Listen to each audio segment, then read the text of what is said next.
escucha? Probando, probando. Pues no está enchufado el micrófono. ¿Se escucha bien igual? ¿A mí quién habla? No, al chico que...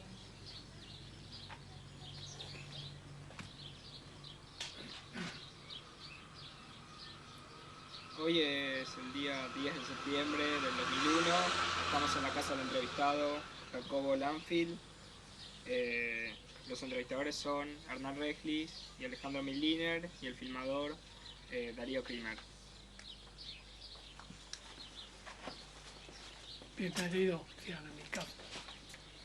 Es decir, a la casa de mi hija, ¿no?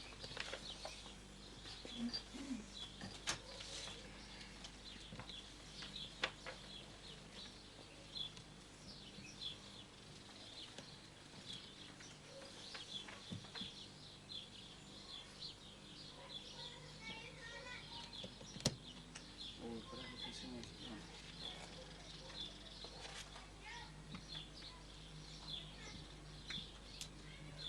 Bueno, para comenzar, ¿podría presentarse? Decirnos su nombre, su apellido, año y lugar de nacimiento. Bien, yo soy Jacobo Lanfield, nacido en el año 1916. Resido acá en Basavilbaso desde hace unos cuantos años. Mi primera existencia fue en el campo, en la línea 20, cerca del pueblo de Líbaro, a 3 kilómetros y a 10 kilómetros de Basavilbaso. Bueno, ¿podría contarnos cómo era su vida de chico? Bien, yo en realidad soy nacido en Villa Domínguez, porque mi madre era de aquella ciudad de apellido Kremenchuski. Nací allá, pero me crié en el campo, en este pueblo cerca de Basavilbaso. Las relaciones mayores que tuve desde chico fue más con Basavilbaso, a pesar de que vivía a 3 kilómetros de Líbaro. Digo Basavilbaso porque la juventud o la colectividad judía existía en esta ciudad. La ciudad de Basavilbaso comprendía en aquel entonces un número de casi del 90%, tal vez algo más.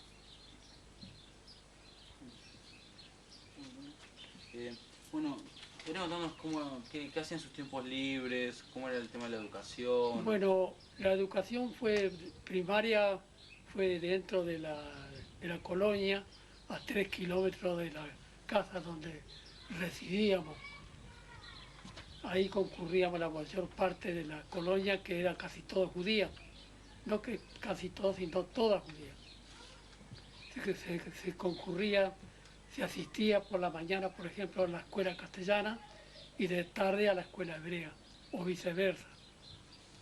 Ahí crucé los grados primarios castellanos y después, luego lo continué en la ciudad de Basavilbaso, donde hice quinto y sexto grado en un año, dirigido por una institución del cual era director un profesor, señor Molin.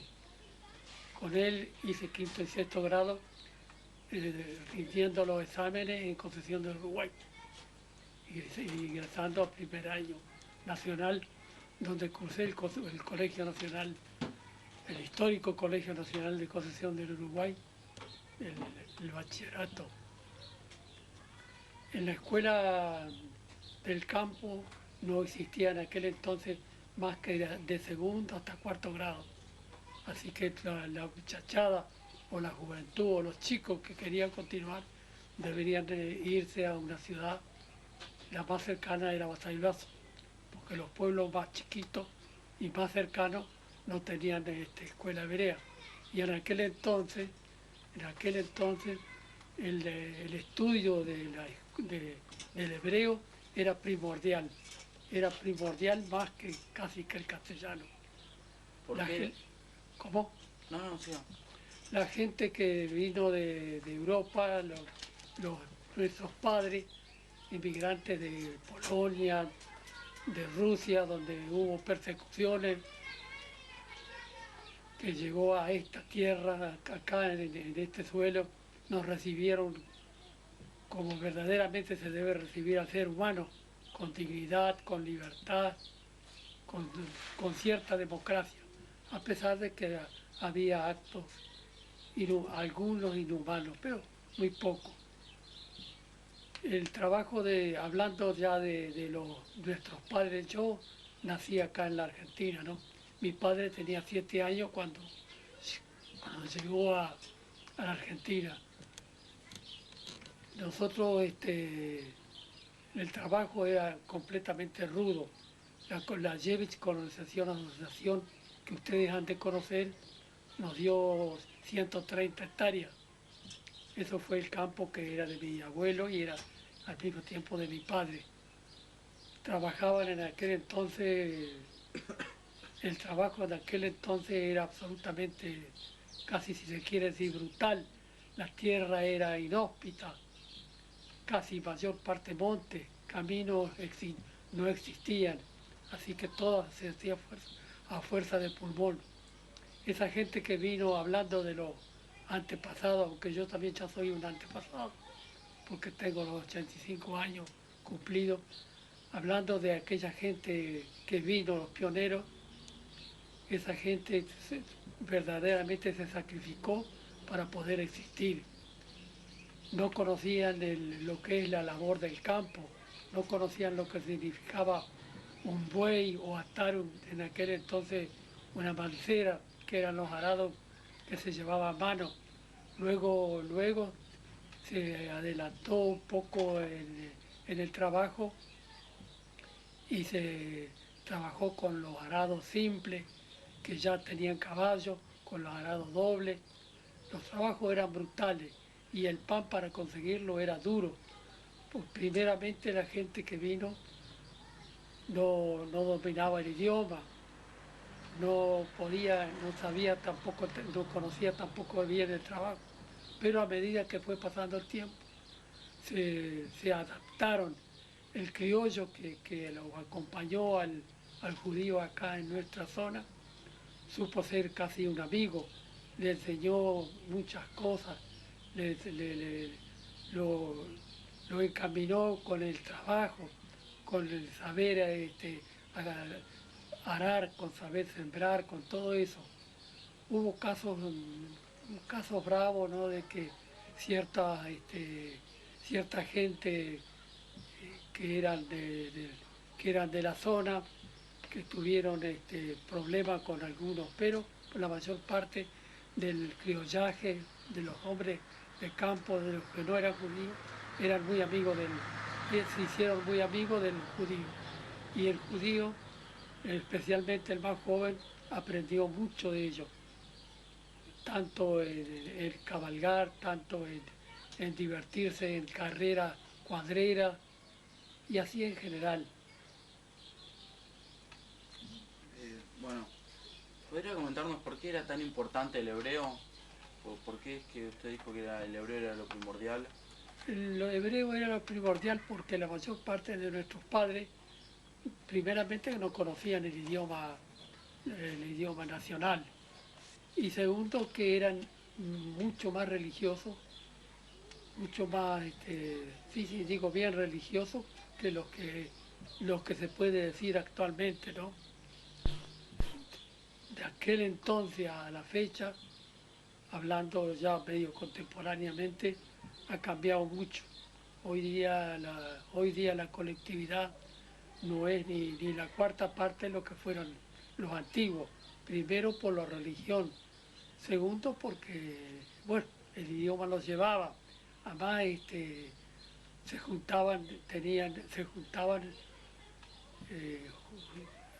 asistían conjuntamente a las bibliotecas, a la sinagoga, a las cooperativas, que fue muy importante acá en nuestra zona. Primero, ya le digo, más que todo por el idioma, que lo dominaba bien. Segundo, por las costumbres que tenían, porque usted sabe que la raza judía, más que todo, creo que más que todo las nacionalidades, se inclinó siempre por la cultura La cultura era uno de los emblemas más importantes. Y encima, y sobre la parte económica, no quiero recalcarle a ustedes, posiblemente lo sepan, que acá es una de las zonas donde nació la verdadera cooperativa. Nuestra cooperativa Lucembilia, Agrícola Lucembilia, es la más antigua del país y la más antigua de Sudamérica.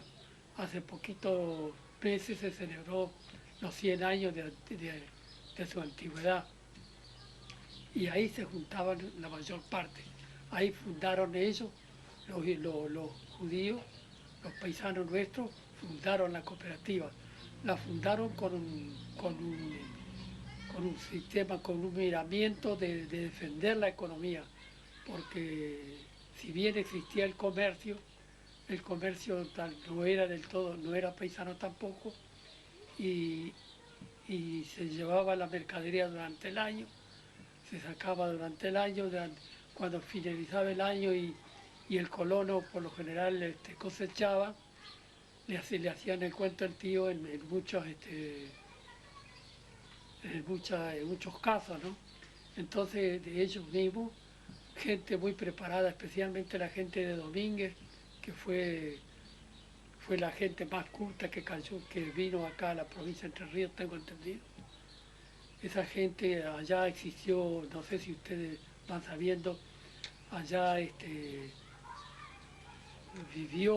llegó el maestro de la cooperación, que era el ingeniero Sájaro, Kippen y otros tantos que abrazaron ese sistema y lo hicieron vivir. Fondo Comunal, que se llamaba así la cooperativa aquella, estoy hablando ya de fuera de nuestro lema, de nuestro sistema acá, de nuestro tema. Estoy hablando de Domínguez, pero Domínguez fue algo muy grande, fue una de las cooperativas más grandes que tuvo la provincia de Entre Ríos y una de las más ricas. Ahora la primera y la principal fue la Lucembilia, nuestra cooperativa. Pero hoy día, desgraciadamente, casi ha desaparecido, casi se ha fundido. El sistema actual de la economía del país no debo aclararlo porque cada uno sabemos cómo está hoy día cómo está hoy la economía del país. Y las cooperativas, el 80% de las cooperativas creo que deben haber desaparecido. La nuestra, Dios gracias, existe.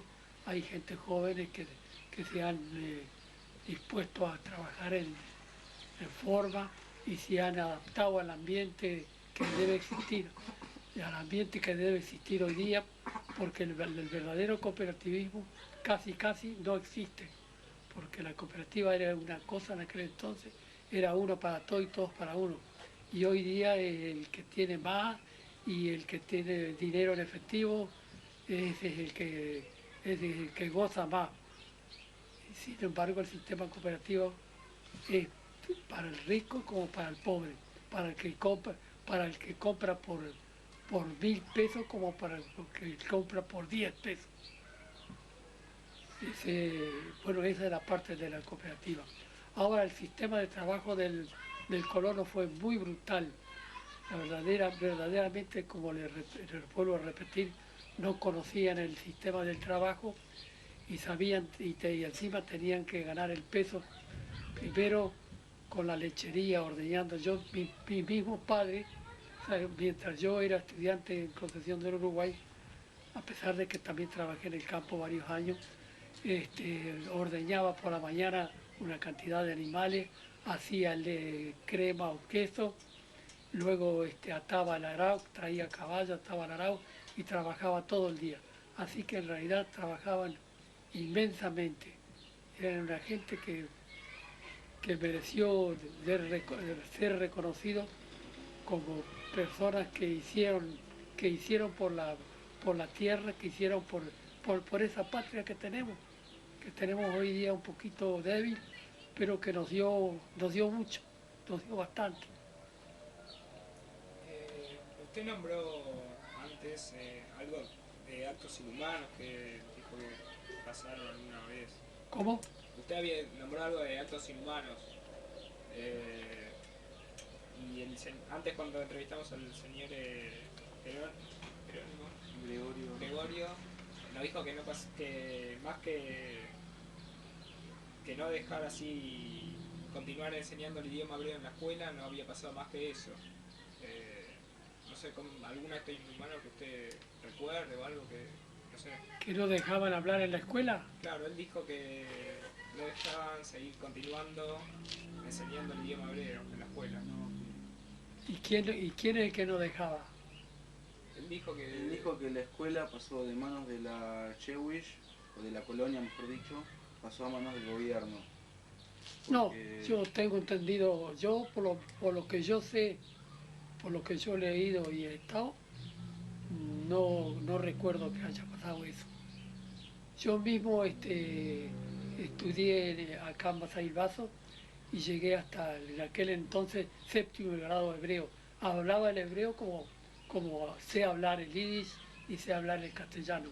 Ese profesor Monin era, que yo le nombré hoy, era profesor de castellano y profesor de hebreo, que luego se fue a Israel, creo, si no me equivoco. Ahora hablando de la Yevich, que hay que reconocerle que hizo por la comunidad judía, hay que reconocer también que la Yevich tiene mucha la culpa que hoy día esté despoblado la colonia judía, porque en aquel entonces no era como ahora, que cada colono que venía tenía, si no tenía 5 hijos, tenía 8 hijos, o algo por el estilo. Le daban campo y el campo que tenían era para la familia. Cuando el hijo se ponía crecidito, grande, que ya podía poder casarse o algo por el estilo, no tenía lugar donde trabajar, porque 4 o 5 hijos o 4 o 5 familias en un campo de 100 hectáreas o 150 como daban, o 130 más o menos, no podían existir varias familias. Y la Yevich fue una de las que se opuso para que no le den campo, a pesar de que había campos vecinos que podían tenerlo, no se los daba porque no quería tener potentado, no quería tener estancieros, tenía miedo que se iban a hacer, no sé qué miedo podían tener. No, pero la cuestión que no estaban de acuerdo para que estén juntos. Le daban, por ejemplo, la gente de Basavilbaso, o la gente de Domingo, la gente de la zona, le daban en Bobril, en Avido, campos lejísimos de acá, donde el nuevo colono tenía que comprarse herramientas, tenía que hacerse todo nuevo, porque no podía utilizar la herramienta que tenía el padre. Si le hubieran dado el campo acá, en nuestra zona, podía utilizar la misma herramienta y podía progresar. Y así fue que uno de los motivos de la Yevich, que en realidad fue culpable en ese sentido, de que mucha gente joven que podía haber estado acá, se fueron. Y en otro sentido era importante, muy importante, porque, como le dije hoy del principio, la colectividad judía está más para la cultura que para muchas cosas, ¿no? Quería que los hijos estudien, que sean doctor, que sean farmacéuticos, que sean profesionales. Y eso también influyó para que hoy día, como ustedes deben saber seguramente, porque a alguien ya les debe haber dicho, o lo deben haber comprobado, la colonia está desierta. Hay algunos campos que están en manos de los judíos, pero la mayor parte de los campos que eran de los judíos no existen más. Están en manos de gente que no pertenecen a nuestra comunidad.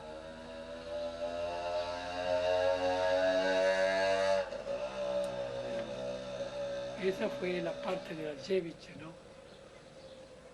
La Yevich con la organización asociación. Hay que reconocerle y hay que aplaudirle y reconocer que el barón Mauricio Díez fue un verdadero filántropo, quiso la grandeza del pueblo y en lugar de llevarlo a Israel, que tal vez hubiera sido la oportunidad, lo trajo a la Argentina.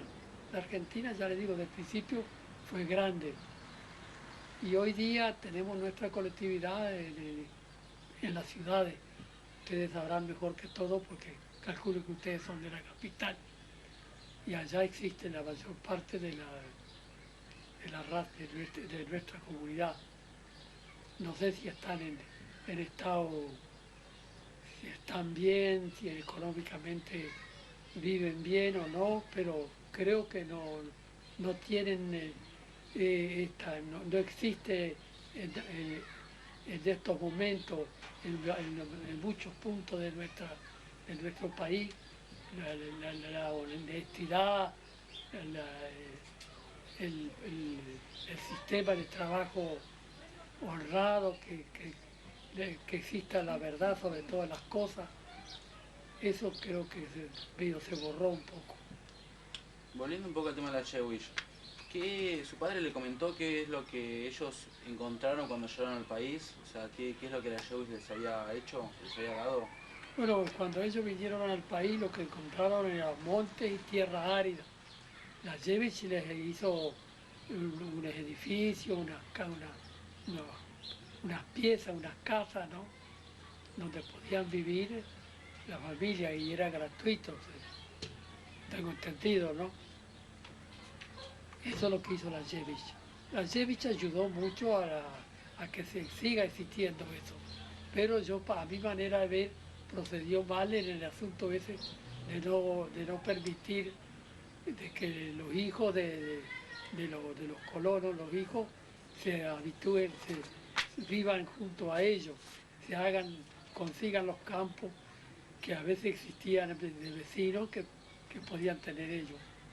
Eso fue lo malo que tenían. ¿Sus padres y su abuelo llegaron desde dónde? ¿Desde qué país? De Rusia, Ucrania. Ucrania. Mi padre nació acá, mi abuelo nació en Rusia.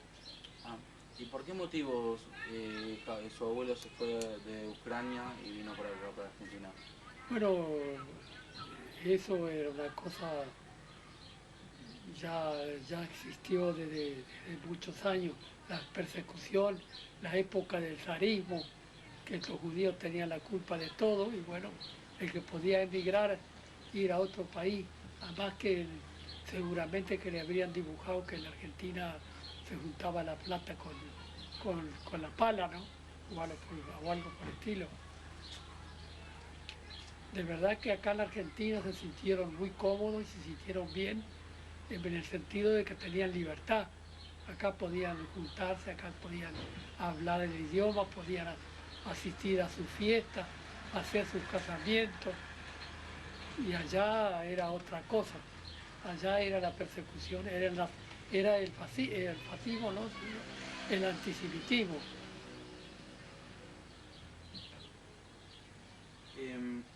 Cuando su abuelo le contó qué tuvo que hacer cuando llegó, o sea, cómo fue su llegada al país, cómo fue que lo trajeron acá a Entre Ríos, o sea, cómo fue que llegó acá a Entre Ríos. Bueno, yo le voy a ser franco, yo con mi abuelo no pude hablar mucho porque cuando él falleció yo tenía 7 años, 6. A ver, yo vine a los 7 años, habré tenido 7, 8 años acá, así que... Y lo que mi padre me contó, no me contó mucho, no. Tal vez una equivocación que tuve yo, como habrán tenido muchos, de no informarnos bien de todo lo que pasa. Pero hay libros que dan, libros escritos en yiddish, que yo mismo los he leído, que hacían la historia de lo que era acá y lo que era de donde ellos venían, ¿no? Usted mencionó que los criollos ayudaban a los colonos. ¿De qué forma se ayudaban? No, los colonos, los criollos no es que los ayudaban, sino que los instruían, porque un colono que venía de Rusia o de Polonia, que era un zapatero o era un comerciante o tenía cualquier cosa, no sabía ni lo que era un caballo o lo que era una vaca. Bueno, ellos le enseñaron a andar a caballo, ellos le enseñaron a atar un arado, ellos le enseñaron a ordeñar y la verdad que se dieron. Yo digo con mucho honor y con gran satisfacción y con íntima alegría de que yo me crié en el campo porque tuve a pesar de que estuve fuera del campo 30 años a cargo de una cooperativa, de una sucursal de la cooperativa Luz Envidia, yo me crié casi entre ellos y los he visto que no eran ningunos cucos, que como le tenían miedo, ¿no? Porque acá hubo una oportunidad de que existía, por ejemplo, las estancias que estaba el ingeniero Borroberna, no sé si ustedes lo conocían, es una anécdota, ¿no? Y que acá en Vaso se largó la voz que el ingeniero iba a venir con una tropa o con gente para matar o para perseguir a los judíos. No fue exacto eso, se inventó eso. En eso se inventó, lo digo con toda la voz, porque yo mismo fui a ese pueblo, que era Gilbert, que es un pueblito cerquita de acá, porque en aquel entonces yo era presidente de la cooperativa Luz Envidia y se fundó la sucursal, yo fui uno de ellos. Y como no teníamos gerente, no podíamos conseguir, fui momentáneamente a ocupar el lugar hasta que se consiguiera y me quedé allá porque la gente era tan amable, era tan buena, la gente era como hermanos. Y ese mismo ingeniero conmigo estuvo muchísimas veces conversando y más de una vez entré de broma y entré de serio, me decía, yo fui candidato a gobernador, pero los paisanos tuyos, tuyos, no sé cómo me dijo, no, no me votaron, él era conservador y los otros eran radicales, votaron a los radicales, largaron la voz que yo era un antisemita que perseguía a los judíos y no era así.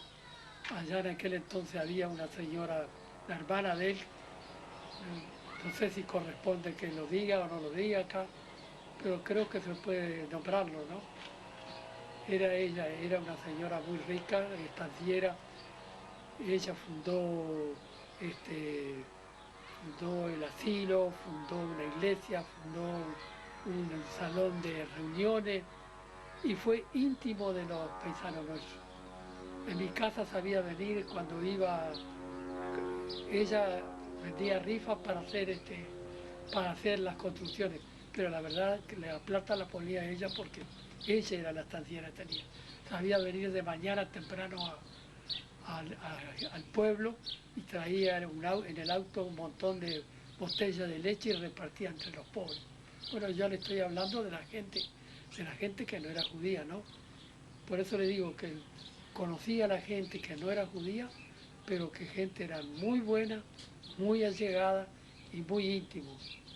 A mí en una oportunidad, le agrego eso, no sé si correspondería o no, en una fiesta que hacíamos en el club, que no me acuerdo si yo era presidente o era otro creo, y me dijo uno de los de allá, de los capos grandes, dice, mire, le voy a decir un secreto, Lanfi, que usted sabe que yo antes, cuando me decían de los judíos, para mí era como veneno, yo no los podía ver a los judíos, pero yo veo cómo es usted, y cómo es Jarolaski, había un farmacéutico Jarolaski también, que se dio mucho con ellos, que hablaba bien el castellano y que los atendía bien y era íntimo amigo. Y conmigo también fueron así, como con otros algunos.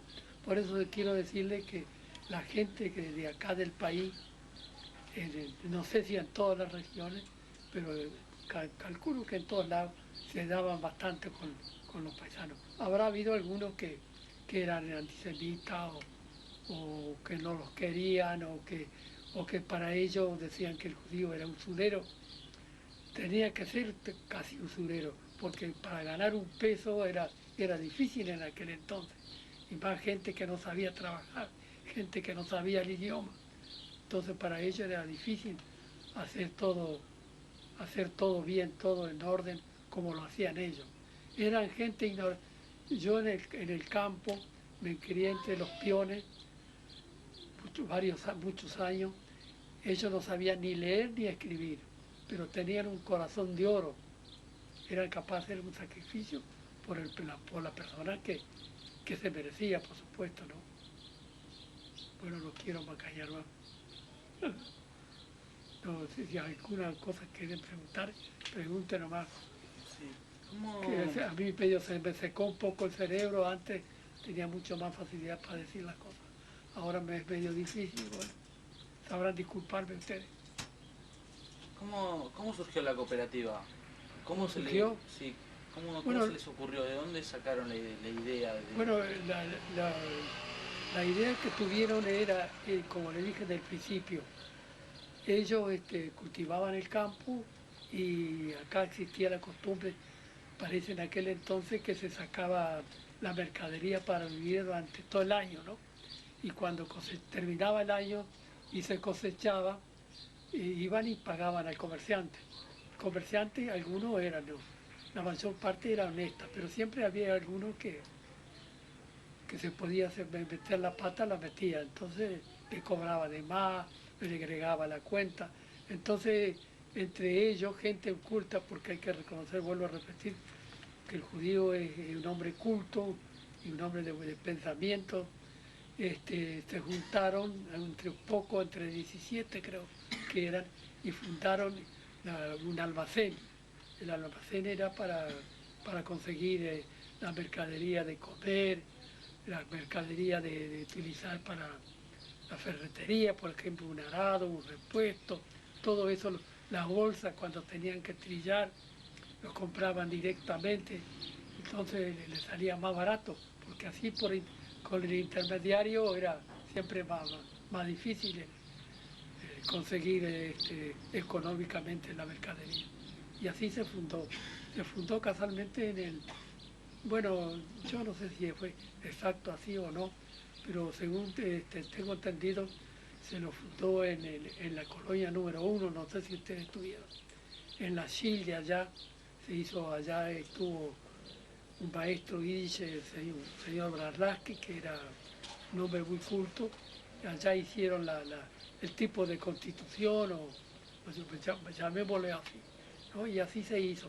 Al principio, muchos años, hasta el año 1906, los socios eran solamente paisanos, pero después se integró en la época que entré yo y creo antes también un poquito, se integró con gente que no eran judíos, podían ser socios de la cooperativa, podían ser socios de la cooperativa quien quiera que fuera, no interesaba si era italiano, turco, ruso, árabe, o inglés o francés, de cualquier idioma. La cuestión es que se adaptara al ambiente y fuera cooperativista, porque usted sabe que el cooperativismo comprende, no hace distinción de raza, ni de religión, ni de idioma, ni de color, ni nada por el estilo. Para adherirse a la cooperativa había que hacer algún tipo había que hacer algo, no sé. Sí, para ser socio que había que hacer algo, o sea, ¿cómo era la forma de asociarse? Bueno, la forma de asociarse era tener voluntad de hacerlo y firmar los papeles. La cooperativa Lucenvilie se llama ahora Cooperativa Agrícola Lucenvilie, pero cuando se fundó se llamaba Sociedad Israelita Argentina, Sociedad Israelita, Sociedad Cooperativa Israelita. Y después recién cambió, a los años cambió por el nombre, en lugar de sociedad se llamaba Cooperativa Agrícola Lucenvilie, que tiene muchos socios, ha tenido muchos socios. Ahora mismo creo que tiene arriba de... Ustedes no visitaron el asunto de la cooperativa, ¿no? Yo creo que hasta ahora tiene arriba de 500 socios y ha tenido más. Y en el caso mío, hablando ya así medio alabándome un poco, ¿no? Tanto hablar, me voy a alabar un poco. Después de que terminé el estudio en Concepción del Uruguay en el colegio, mis compañeros, la mayor parte de mis compañeros siguieron la facultad, unos médicos, otros farmacéuticos, otro ingeniero. Yo fui desde el primer momento, creo que desde que nací me parece, tenía el amor por el campo. El campo para mí era sagrado y la cooperativa era otro tanto. Y más mi padre que era también también fue presidente de la cooperativa, también fue un hombre activo de la cooperativa. Y la colonia donde nosotros vivíamos, que colonia, usted sabe que las colonias eran largas, ¿no? De varios kilómetros.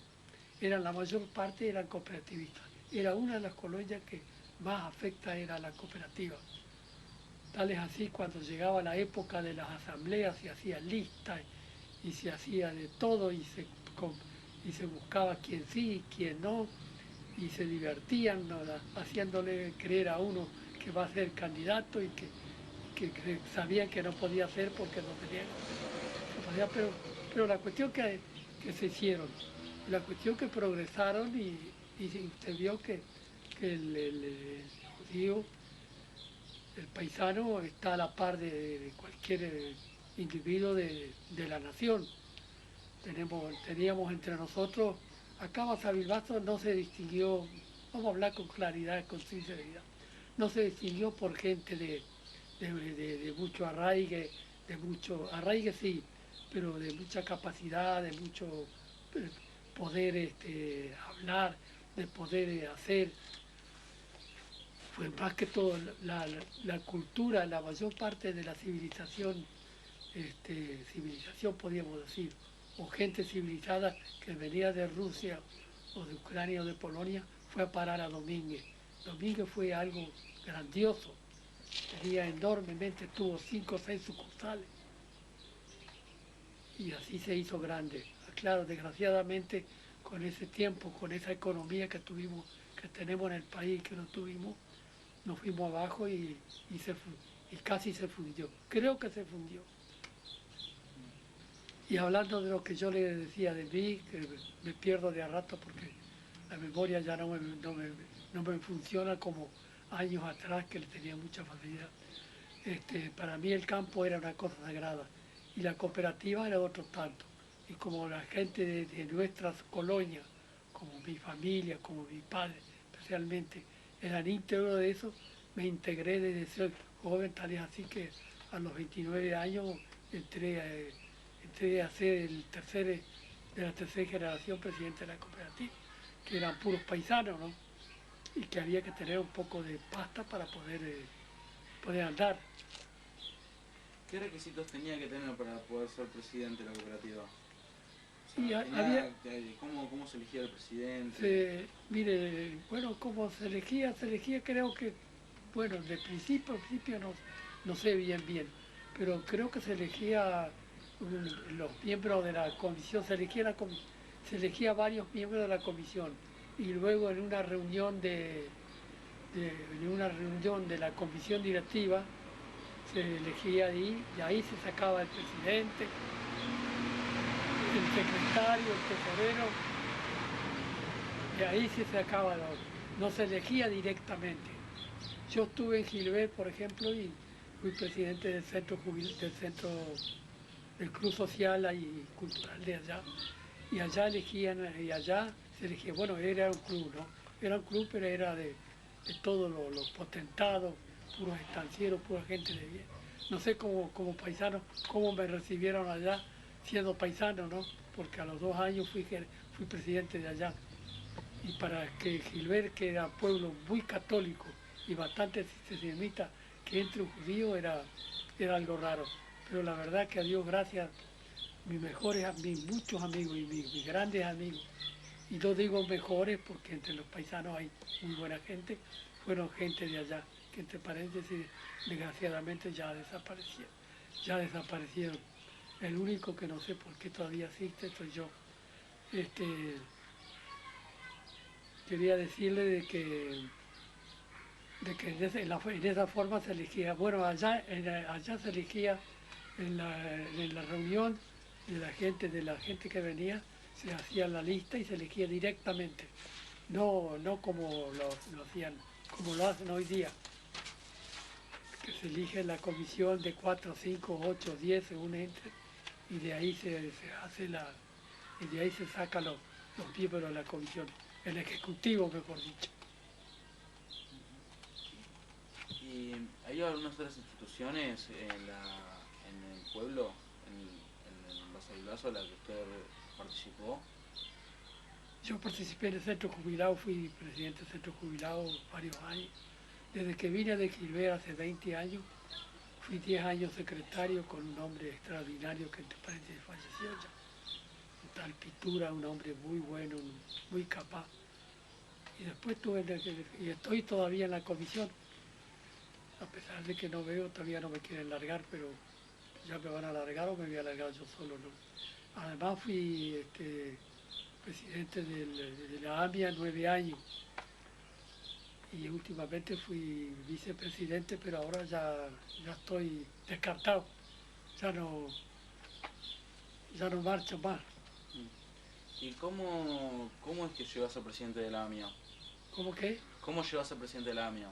¿Cómo se hace presidente de la AMIA? ¿Cómo llegó a ser presidente de la AMIA? ¿Qué tuvo que hacer? ¿Cómo se No se afilió? hace nada. La comisión comprende 18 personas, 18, 17, no me acuerdo cuánto. Y eligen al que les parece más indicado, o les puede parecer más capaz y no ser capaz tampoco, ¿no? Y se elige periódicamente, cada 2 años se cambia, se elige por 2 años. En esos 2 años puede ocupar cualquier cargo y luego o se lo reelige o se cambia de persona, ¿no? Ahora desgraciadamente está pobre el centro israelita, la AMIA, porque la colectividad es media poca y uno le tira al otro y uno le cae le baja leña a uno y el otro a otro. Bueno, eso es cosa aparte, ¿no? Pero hay que reconocer una cosa que debo reconocerlo yo. Yo estuve, sí, cierto, varios años, pero llevaba el sistema antiguo. Nosotros el sistema antiguo era cumplir exactamente con el cementerio, organizarnos y hacer todo como se hacía antes, celebrar las fiestas íntegramente.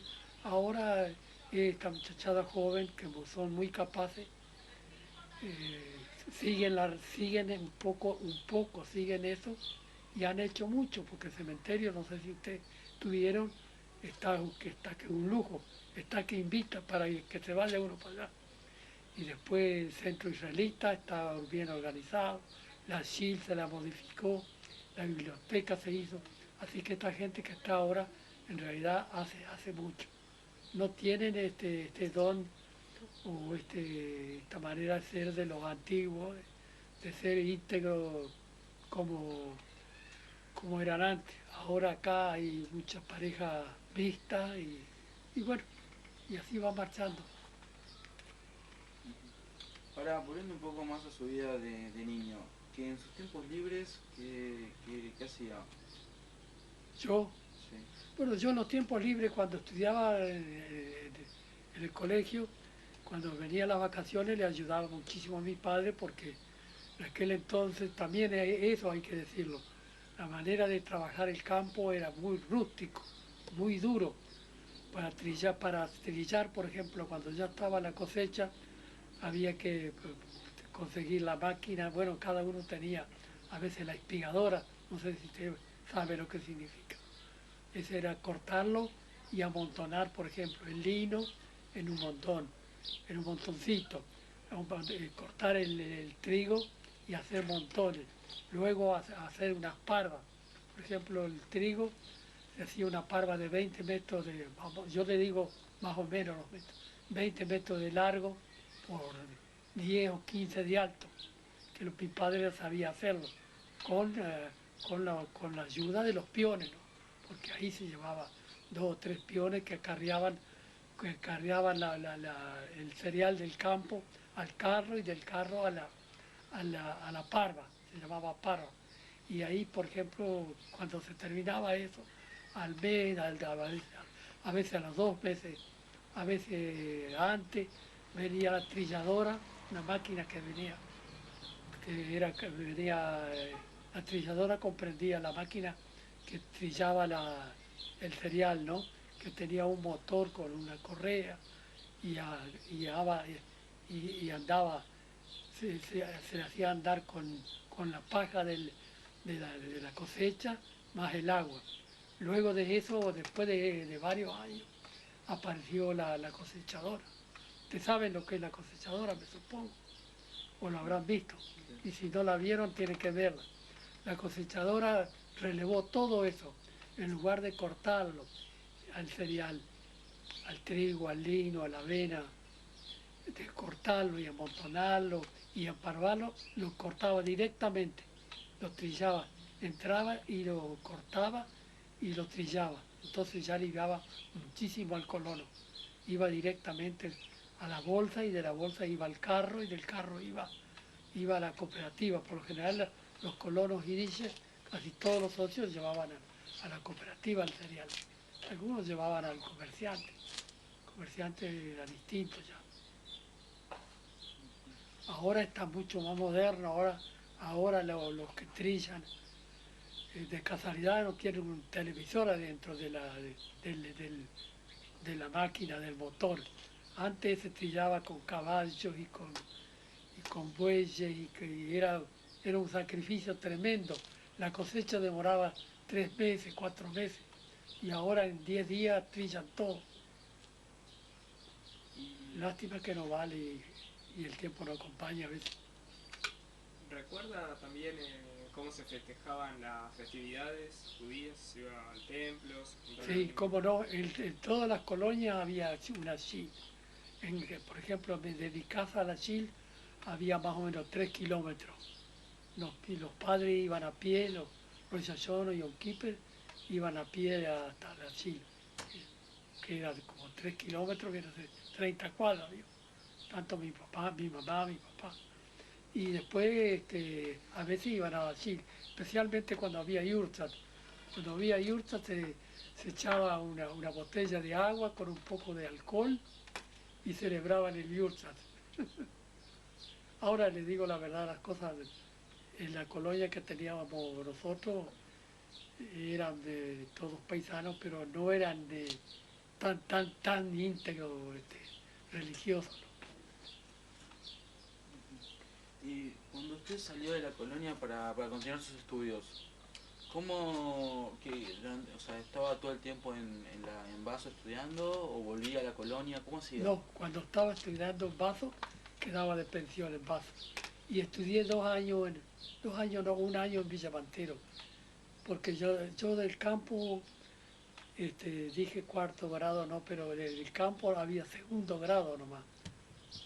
De 2º grado, entonces había que buscar después ir al pueblo para poder seguir 3º, 4º. Hice 3º y 4º en Mantero y 5º y 6º en un solo año en Basailbazo. Y después me fui a Uruguay. En Uruguay lo pasamos muy lindo, ¿no? Porque se pasaba bien, había muchos compañeros buenos. Y acá mismo este doctor Roskin que usted dice era compañero mío también. Lo único que yo soy mayor que él, ¿no? Pero él estudiaba en el mismo colegio que yo, como Jaime Fleller, no sé si usted lo conoce, bueno, ya es muerto, ¿no? También estudiaba en ese colegio. Acá de Basavilbaso había varios. Y durante los tiempos libres que tenían cuando estaba estudiando acá afuera, ya sea en Vaso o en Concepción o en este otro lugar, ¿qué hacían? Cuando estudiábamos, ¿qué hacíamos? Sí, en los tiempos libres que Ah, tenían. jugábamos al fútbol, la pelota. Teníamos un tal Kilstein, no sé si usted lo conoce, el apellido de... Siempre me acuerdo de él porque era un gran compañero, pero era de más duro. Nosotros jugábamos al fútbol todo y él se pasaba sobre los libros, dale que dale nomás. Y nosotros quedábamos por el camino, varios quedamos en el camino y él se recibió de médico. Nosotros, la muchachada se reía, se divertía con él. Era un muchacho macanudo, pero era duro, la cabeza no le entraba a la cabeza. Pero así mismo estudió y se recibió, creo que se recibió en médico, si no recuerdo mal. Después había uno tal Caller de Carmel, de acá de la colonia. Mire, para hablar de eso hay muchísimo que hablar. Quisiera contar.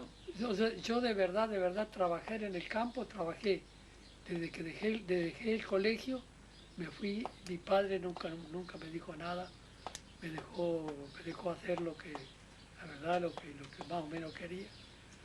Trabajé casi 9 o 10 años continuamente, pero alambraba, araba. ¿Sabes? Me acuerdo, hasta salíamos a la fiesta acá.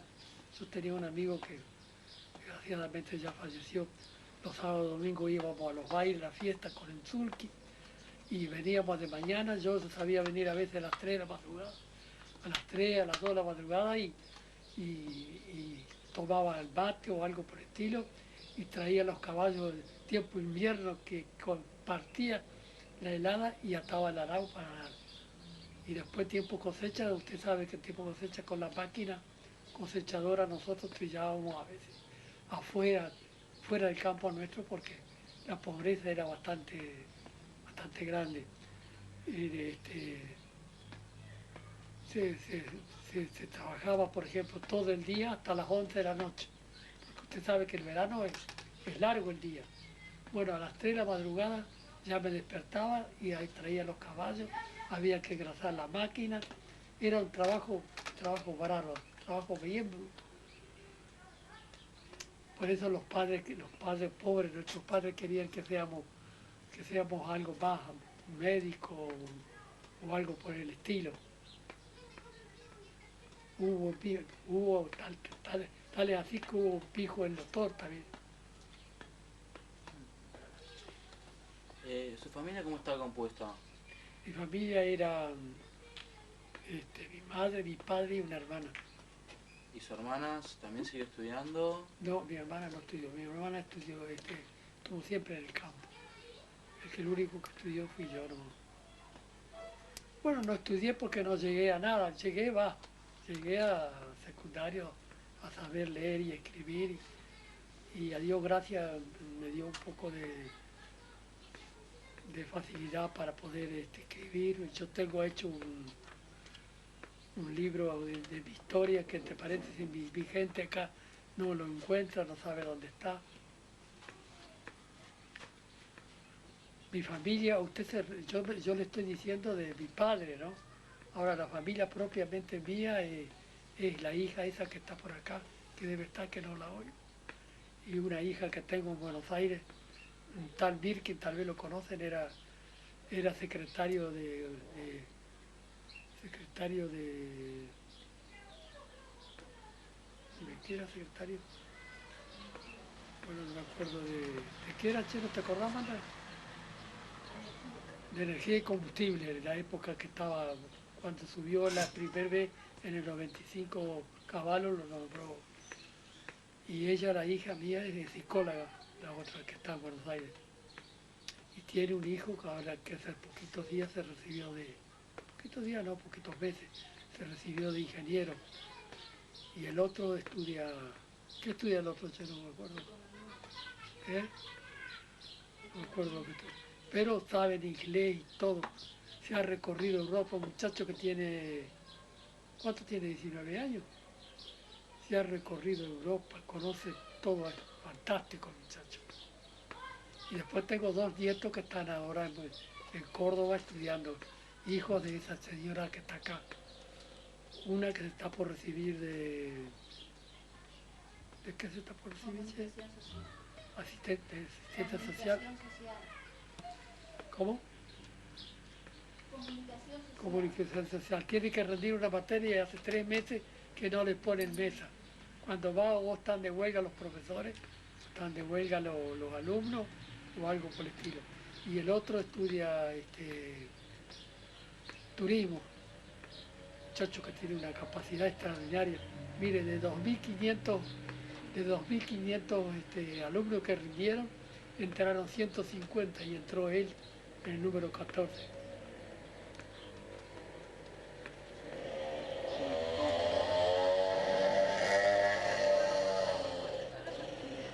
Como para ir concluyendo, quisiera agregar algo más, algo que se nos haya salteado, alguna anécdota. Anécdota. Bueno, los anécdotas de los mismos paisanos puedo agregar una anécdota, que lo dije los otros días en un reportaje que vinieron de Buenos Aires en la biblioteca, pero lo voy a repetir. que vinieron del Oriental y de Buenos Aires y de acá.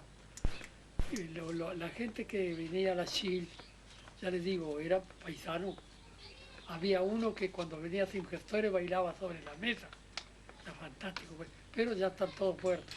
Bueno, la Chile estaba pegado a una casa cercana ahí, de 10 metros. Bueno, entonces tiempo John Keeper, como el día todo era largo, se iban a la cocina y tomaban y comían huevo duro. Tomaban mate y comían huevo duro. Y a uno de ellos lo engatusaban que lo iban a hacer de la comisión. Lo engatusaban que lo iban a hacer de la comisión, pero que tiene que hablar cuando sea la asamblea. Y claro, el pobre hombre era un hombre bueno, un hombre muy noble, pero que no sabía hablar, no. Y ellos en la asamblea se morían de risa, pero no lo llevaban. Bueno, esa es una anécdota sonsa, ¿no? Bueno, muchísimas gracias por toda la información que nos ha brindado. ¿Eh? Muchísimas gracias por toda la información que nos ha brindado. Ahora ¿cómo se llama? De Gilbert, que yo estuve tantos años, tengo una anécdota de allá. El primero anécdota es el que yo le digo de ese hombre que dijo que no le pasaba a los judíos, que yo todavía le digo, mire, los judíos de ahora son igual que los de antes. Digo. Lo único que los de venía de antes era gente que no sabía dominar el idioma y bueno, entonces no los querían y era duro para ganar un peso, bueno.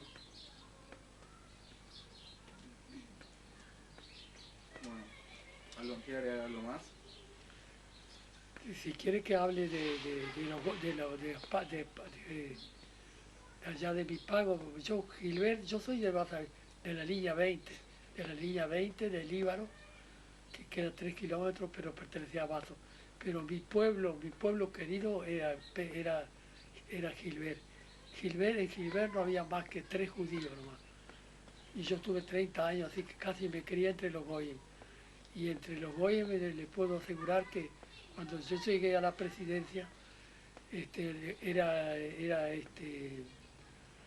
la gente era un pueblo muy católico, de esos morroverdes que le digo eran de más católicos, y aparte de eso, de los judíos tenían un concepto bastante bajo. Y en una oportunidad se hacía en aquel entonces, se hacía corso, cuaresma. ¿Ustedes saben lo que es cuaresma? 40 días antes que murió Cristo. Bueno, la verdad es que el primer año que yo estuve, hicimos una que era una farra bárbara. Vinieron los peones de la estancia, eran como 200, eso que yo le digo. Y gente de Gilbert y de Gualeguaychú y de todos lados. Pero resultaba que entró en cuaresma. Eran todos sábado y domingo y el martes era cuaresma. El hombre que tenía ¿cómo se llama? Manejaba la luz eléctrica, la usina, era un muchacho muy bueno, pero teníamos el tesorero que era un nazi, pero un nazi remachado, un nazi que había llegado de ahí y que trajo hasta dinero, que repartió dinero en el Oriental y allá también. Y entonces le dijo, mire, a las 12 tiene que apagarse las luces porque empieza cuaresma. Bueno, viene el comisario y me dice, mire, ¿sabe lo que está pasando? Que Ortiz me dijo que Ruffer se llamaba, ya es finado, por suerte, que apague la luz. Bueno, la cuestión que se puso unos agentes y se conservó la luz. Al otro año quisieran hacer lo mismo. Bueno, nos juntamos porque ahí existía, era un pueblo muy allegado al fútbol. La comisión del fútbol, subcomisión del fútbol, porque pertenecía al centro, al club social. Y después otro más. Así se churrasqueamos como hasta las 10, las 11 de la noche, y se hizo la reunión, hasta las 10. Bueno, estuvimos como hasta las 3 de la madrugada, que a toda costa la mayor parte quería hacerlo cuaresma. No importaba que sea cuaresma, que querían hacerlo igual, pero era juventud. Y yo decía para mis adentros, ¿cómo voy a permitir yo, un paisano, un judío, que haga cuaresma para que digan de, mire el judío no le importa nada. La cuestión que lo tuvimos como hasta las 3 los tuve y me tenían loco la vida y hasta cuándo va a llamar a la elección y cuándo vamos a votar. Bueno, por ahí se me ocurrió una idea salomónica. Digo, ¿sabe una cosa? Se hace sábado y domingo y martes y jueves, martes y miércoles. Vamos a hacer así, vamos a hacerlo una semana antes, sábado y domingo, y al otro sábado y domingo. ¡Pah! Nos han puesto de alegre y esa señora alegre y contento y así se hizo, hasta se hizo en Udiarraiz. Tal es así que esa señora Morroberna de Botani, que le digo que era una santa esa mujer, no era judía pero era una santa. Vino a casa y le dice a mi señora, ella venía, iba a Udiarraiz, temprano bajaba a mi casa, tomaba café. Y le dice a mi señora, mire, tengo que felicitar a la señora, a usted y a su marido, porque los míos, mi gente, mis católicos, han querido hacer cuaresma. Y don Lanfi, unos paisanos que no tenía nada que ver con la religión católica, lo impidió. Bueno, eso es una anécdota. Y en otra oportunidad me contó uno que estaba, no los estoy cansando. No, no. En otra oportunidad, churrasqueando en la número 1, la línea número 1, ¿sabe dónde queda el cementerio? Sí. Estaba uno que era de Gilbert y había chupado bastante. Entonces me cuenta, pero ¿y qué tal, don Lanfi? ¿Cómo les va? Y además, amigo mío era. Y me dice, pero usted no sabe lo que pasó cuando usted estaba en Gilbert. A que nadie le dijo. Digo, no, nadie me dijo ni nada sobre qué se trata. Se trata que la iglesia tenía la juventud y iban a hacer un teatro. Y ya faltaba una semana para hacerlo. Entonces dice, vino el cura, un cura muy bueno era, muy bacanudo. No era ese cura que le di, era otro. Y doña Luisa, se llamaba doña Luisa, la estanciera esa. Y le dije, bueno, esa obra no la vayan a dar, porque ahí hay partes donde le caen a los judíos. Y se nos va a enojar el jefe, a mí me llamaban el jefe de la cooperativa. Bueno, esas son las anécdotas, las satisfacciones que tuve allá. Y además mire, uno dice a veces paisanos y no paisanos. Hay no paisanos que valen tanto como los paisanos. Ustedes no se vayan a resentir, que yo no me vayan a tomar por un medio poco paisano. No. Bueno, muchísimas gracias. Bueno, no sé si los cansé o no. No, para nada.